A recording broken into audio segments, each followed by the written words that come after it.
അതുകൊണ്ട് തന്നെയാണ് ലോകോൽപത്തി മുതൽ മനുഷ്യൻ സാമൂഹ്യമായി ജീവിക്കാൻ തുടങ്ങിയ കാലഘട്ടങ്ങളിൽ നിയമങ്ങളും സംഹിതകളും ഉണ്ടായത്. അതുകൊണ്ട് തന്നെയാണ് വിവിധങ്ങളായ സമയങ്ങളിൽ വിവിധങ്ങളായ മതങ്ങളും ദർശനങ്ങളും ലോകത്തിന് മുമ്പിലേക്ക് കടന്നു വന്നത്.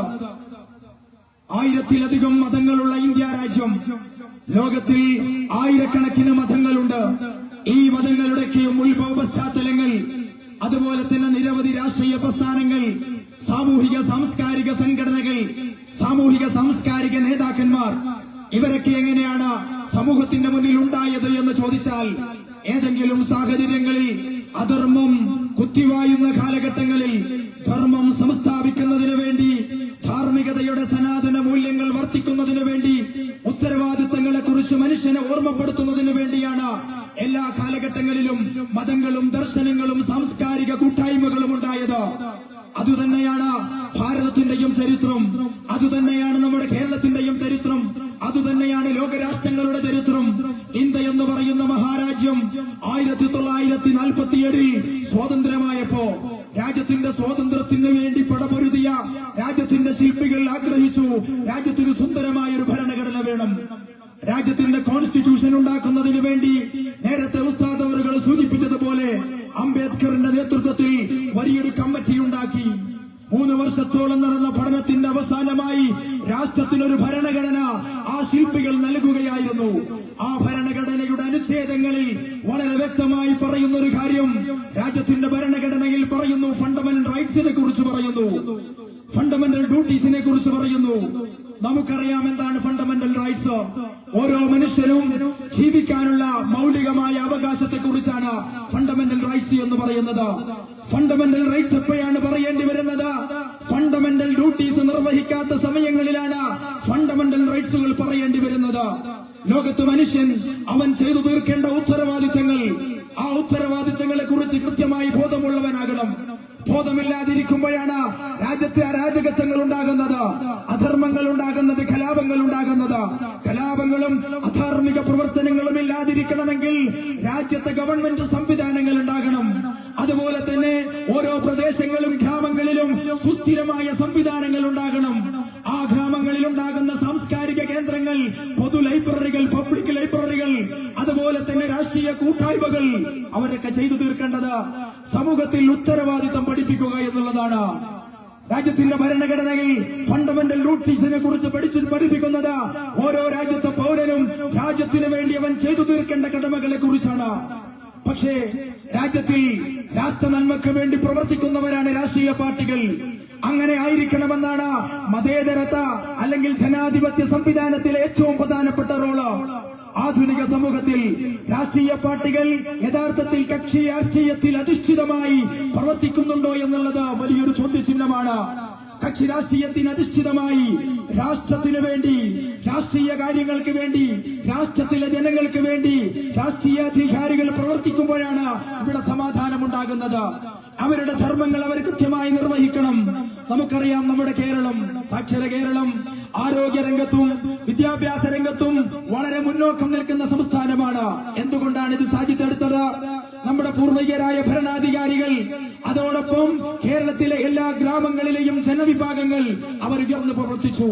2-3 വർഷങ്ങൾക്ക് മുമ്പ് കൊറോണ എന്ന മഹാമാരി ലോകത്തെ എല്ലാ ജനവിഭാഗങ്ങളെയും മുച്ചൂടും ഗ്രസിച്ചുകൊണ്ട് മുന്നേറിയപ്പോ കേരളം ലോകാരോഗ്യ സംഘടന പോലും അഭിനന്ദിക്കുന്ന രൂപത്തിൽ മാതൃകാപരമായ ഉത്തരവാദിത്വം നിർവഹിക്കാൻ കഴിഞ്ഞു.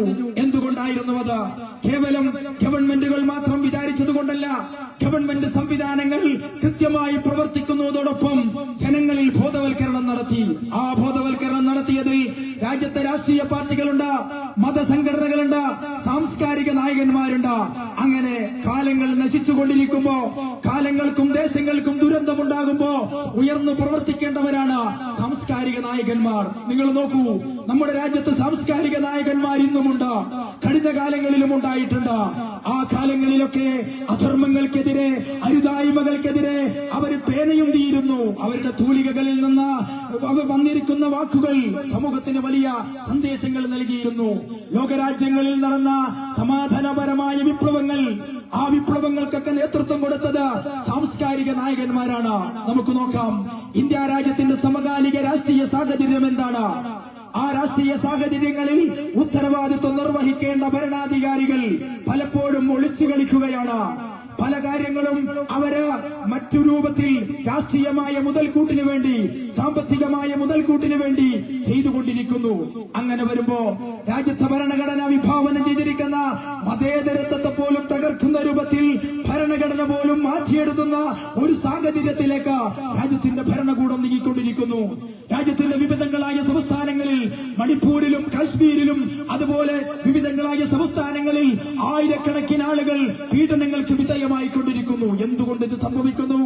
ഉത്തരവാദിത്വം നിർവഹിക്കേണ്ട ഭരണാധികാരികൾ ആ കാര്യങ്ങളിലേക്ക് ശ്രദ്ധ പതിക്കാതെ മറ്റ് രാഷ്ട്രീയമായ ലാഭങ്ങൾക്ക് വേണ്ടി പ്രവർത്തിക്കുന്നത് കൊണ്ടാണ്. നമ്മുടെ കൊച്ചു കേരളത്തിൽ പോലും വർഗീയമായ വിഷലിപ്തമായ വിത്തുകൾ കൊച്ചു കേരളത്തിൽ പോലും വിതച്ച 2 വോട്ട് വാങ്ങി ഈ രാജ്യത്തിന്റെ മതസൗഹാർദ്ദം തകർക്കുന്നതിന് വേണ്ടിയാണ് ശ്രമിച്ചുകൊണ്ടിരിക്കുന്നത്.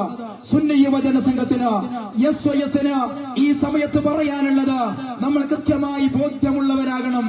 ഈ നാട്ടുകാരോട് പറയാനുള്ളത്, നമ്മുടെ മുട്ടം പോലെയുള്ള ആയിരക്കണക്കിന് ഗ്രാമങ്ങൾ കൂടിച്ചേരുമ്പോഴാണ് ഒരു കേരളം ഉണ്ടാകുന്നത്. 900-ലധികം വരുന്ന 1000-ഓളം വരുന്ന പഞ്ചായത്തുകൾ കേരളത്തിലുണ്ട്. ആ പഞ്ചായത്തുകളിൽ ആയിരക്കണക്കിന് ഗ്രാമങ്ങളുണ്ട്. ആ ഗ്രാമങ്ങളിൽ നിന്നാണ് നമ്മുടെ രാജ്യത്തിന്റെ വികസന പ്രവർത്തനങ്ങൾ, വികസന രേഖകളുടെ ചർച്ചകൾ നടക്കേണ്ടത്. ഒരു ഗ്രാമത്തിലെ ഏറ്റവും വലിയ ഉത്തരവാദിത്തപ്പെട്ട സഭയാണ് ആ രാജ്യത്തിലെ ആ ഗ്രാമത്തിലെ ഗ്രാമസഭകൾ. ഗ്രാമസഭകളിൽ നമ്മുടെ ജനങ്ങൾ ഒന്നിച്ചു പോകാൻ കഴിയണം. ആ നാട്ടിന്റെ വികസന പ്രവർത്തനങ്ങളെ കുറിച്ച് ചർച്ച ചെയ്യാൻ കഴിയണം. പക്ഷെ നാം എന്താണ് ചെയ്യാറുള്ളത്? അതെല്ലാം ആരെയൊക്കെയോ ദൗത്യമാണെന്ന് കരുതി അത്തരം കാര്യങ്ങളിൽ വിമുഖത കാണിക്കുന്നത് കൊണ്ട് നമ്മുടെ രാജ്യത്ത് പലപ്പോഴും കഴിവില്ലാത്തവർ രാഷ്ട്രീയ പ്രതിനിധികളായി കടന്നു വരുന്നു. അവർ സ്വജനപക്ഷപാതം നടത്തുന്നു, അഴിമതികൾ നടത്തുന്നു, രാജ്യത്ത് വിധ്വംസക പ്രവർത്തനങ്ങൾ ഉണ്ടാകുന്നു. ആരാണ് ഉത്തരവാദി? ഉത്തരവാദിത്വം നിർവഹിക്കേണ്ട പൗരൻ അവന്റെ ഉത്തരവാദിത്വം കൃത്യമായി നിർവഹിക്കാത്തതിന്റെ പേരിലാണ് എന്ന് നമ്മൾ തിരിച്ചറിയണം. അങ്ങനെ തിരിച്ചറിവിന്റെ, ഉത്തരവാദിത്വത്തിന്റെ ഒരു പാതയിലേക്ക് നമ്മൾ തിരിച്ചു വന്നു കഴിഞ്ഞാൽ നമ്മുടെ ഗ്രാമങ്ങൾ ഭംഗിയായി, നമ്മുടെ പട്ടണ പ്രാന്ത പ്രദേശങ്ങൾ ഭംഗിയായി, നമ്മുടെ രാജ്യത്തിന്റെ വികസനങ്ങൾ നല്ല രൂപത്തിൽ നടത്തിക്കൊണ്ടുപോകാൻ കഴിയും. ആരോഗ്യവും വിദ്യാഭ്യാസവുമാണ് ഒരു രാജ്യത്തിന്റെ ഏറ്റവും പ്രധാനപ്പെട്ട കാതലായ വിഷയങ്ങൾ. ആ വിഷയങ്ങളിൽ ഏതു രാജ്യം, ഏത് നാട് കാര്യമായ രൂപത്തിൽ പരിഗണിക്കുന്നു, ആ നാടുകൾക്ക്, ആ പ്രദേശങ്ങൾക്ക് വികസിക്കാൻ കഴിയുമെന്നുള്ളതിൽ യാതൊരു സംശയവുമില്ല. അതുകൊണ്ട് ഉത്തരവാദിത്തമാണ് ഓരോ പൗരന്റെയും ധർമ്മമെന്ന് മനസ്സിലാക്കി ഹബീബായ റസൂലുള്ളാഹി സ്വല്ലല്ലാഹു അലൈഹി വസല്ലമ തങ്ങൾ പഠിപ്പിച്ചു, കുല്ലുക്കും റാഇൻ വ കുല്ലുക്കും മസ്ഊലുൻ അൻ റഅയതിഹി. ഓരോ വ്യക്തികളും അധികാരമുള്ളവനും ഉത്തരവാദിത്തമുള്ളവനുമാണ്. അവനവന്റെ ഏരിയകളിൽ, അവനവന്റെ ഇടങ്ങളിൽ അവൻ കൃത്യമായി ഉത്തരവാദിത്വം നിർവഹിച്ചിട്ടില്ലെങ്കിൽ ചോദ്യം ചെയ്യപ്പെടുമെന്ന് ഹബീബായ റസൂലുള്ളാഹി സ്വല്ലല്ലാഹു അലൈഹി വസല്ലമ തങ്ങൾ പഠിപ്പിക്കുന്നു. ഞാൻ അവസാനിപ്പിക്കുകയാണ്. SYSന്റെ ജില്ലാ പ്രസിഡന്റ് ബഹുമാനപ്പെട്ട സഖാഫി ഉസ്താദ് വിശദമായി സംസാരിക്കും. ഇസ്ലാമിക റിപ്പബ്ലിക്കിന്റെ 2ാമത്തെ ഖലീഫ ഉമർ ബിൻ ഖത്താബ് റളിയല്ലാഹു തആല അൻഹു മഹാനവറുകൾ തനിക്ക് അധികാരം കിട്ടിയ കാലഘട്ടങ്ങളിൽ പാതിരാത്രിയിൽ, രാവിന്റെ നിശബ്ദതയിൽ തെരുവീതികളിലൂടെ നടന്നു നീങ്ങുകയാണ്. തെരുവീതികളിലൂടെ നടന്നു നീങ്ങുമ്പോ വേദന അനുഭവിക്കുന്നവർ, പ്രതിസന്ധിയിലുള്ളവർ, അധാർമികതകൾ ചെയ്യുന്നവർ, ഇവരെ തിരിച്ചറിയാൻ വേണ്ടി നടത്തുന്ന യാത്രയിൽ ഒരു ദിവസം രാത്രിയിൽ ഒരു വീട്ടിന്റെ അകത്തളത്തിൽ നിന്ന് ഒരു പെണ്ണിന്റെ ശബ്ദം കേൾക്കുകയാണ്. ഒരു ചെറിയ ചെറ്റക്കുടിലിൽ ഒരു പെണ്ണിന്റെ കരച്ചിലിന്റെ ശബ്ദം കേട്ടപ്പോ ആ വാതിലിന്റെ കതക് തട്ടി വിളിച്ചപ്പോ ഒരു ചെറുപ്പക്കാരൻ ഇറങ്ങി വന്നു. എന്താണ് നിങ്ങളുടെ പ്രശ്നമെന്ന് ചോദിച്ചു. അയാൾ പറയുന്നു, എന്റെ പ്രിയപ്പെട്ട ഭാര്യ പ്രസവിക്കാൻ എടുത്തിരിക്കുകയാണ്, പ്രസവ വേദന കൊണ്ട് വേവലാതി പൂണ്ടിരിക്കുകയാണെന്ന് പറഞ്ഞപ്പോ ഒന്നും ഉരിയാടാതെ ആ വീട്ടിൽ നിന്ന് തിരിച്ചുപോയി തന്റെ വീട്ടിലേക്ക് പോകുകയാണ്. വീട്ടിലേക്ക് പോയി ഇസ്ലാമിക റിപ്പബ്ലിക്കിന്റെ 2ാമത്തെ ഖലീഫ എന്ന് പറയുമ്പോ രാജ്യത്തിന്റെ രാജാവ് തന്റെ പ്രിയപ്പെട്ട ഭാര്യയായ രാജ്ഞിയെയും കൂട്ടി തിരിച്ചു വരികയാണ്. അങ്ങനെ ആ വീട്ടിലേക്ക് വന്നു. വീട്ടിലേക്ക് വന്നിട്ട് ആ വീട്ടിന്റെ അകത്തളത്തിലേക്ക് തന്റെ പ്രിയപ്പെട്ട ഭാര്യയെ അയച്ചു. ആ സഹോദരനും ഉമർ ബിൻ ഖത്താബ് റളിയല്ലാഹു അൻഹു പുറത്തിരിക്കുകയാണ്.